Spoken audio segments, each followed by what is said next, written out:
Isinagawa ngayong araw ang isang employee orientation sa Barangay Mulawin na may layuning sariwain at pagtibayin ang kaalaman ng mga kawani hinggil sa kani-kanilang mga gawain at responsibilidad.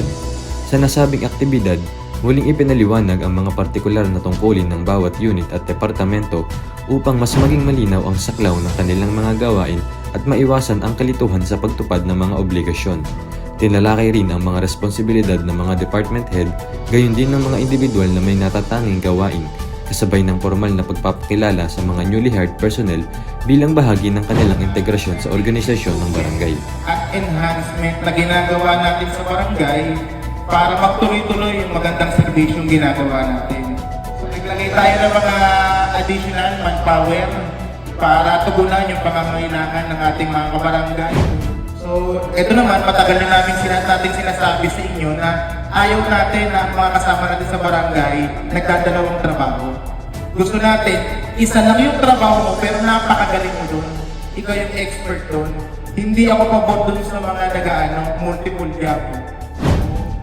Kasabay nito, isinagawa rin ang isang seminar na patungkol sa Republic Act 9262 kung saan masusing tinalakay ang iba't ibang uri ng krimen, ang mahalagang papel ng barangay sa pagharap ng mga ganitong usapin at ang tamang paraan ng pagtugon sa mga kaso ng kaharasan.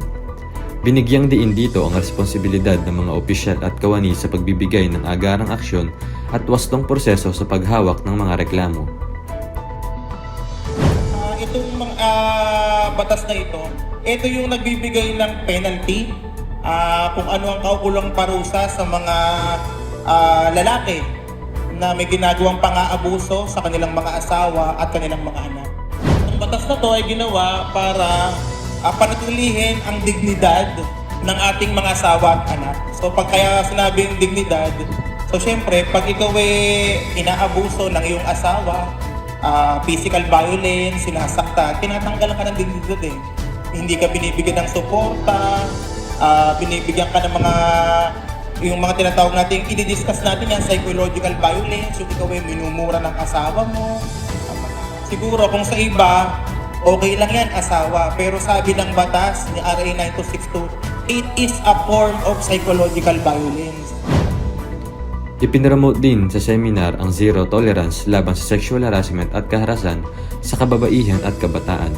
Ipinaliwanag ang mga hakbang at proseso sa pagsolusyon ng mga issue kaugnay ng household abuse at sexual harassment, kapwa sa loob at labas ng komunidad, upang matiyak ang proteksyon, kaligtasan at karapatan ng bawat mamamayan.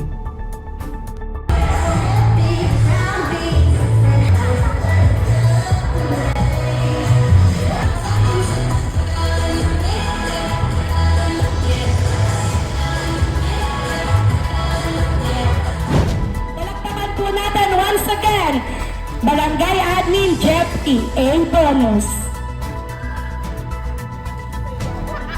Speech star. Lunch! Gusto niyo ng lunch?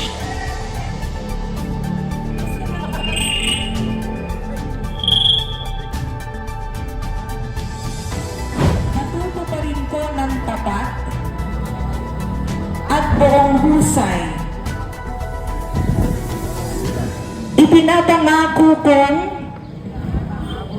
igagalang at susundin ang saligang batas.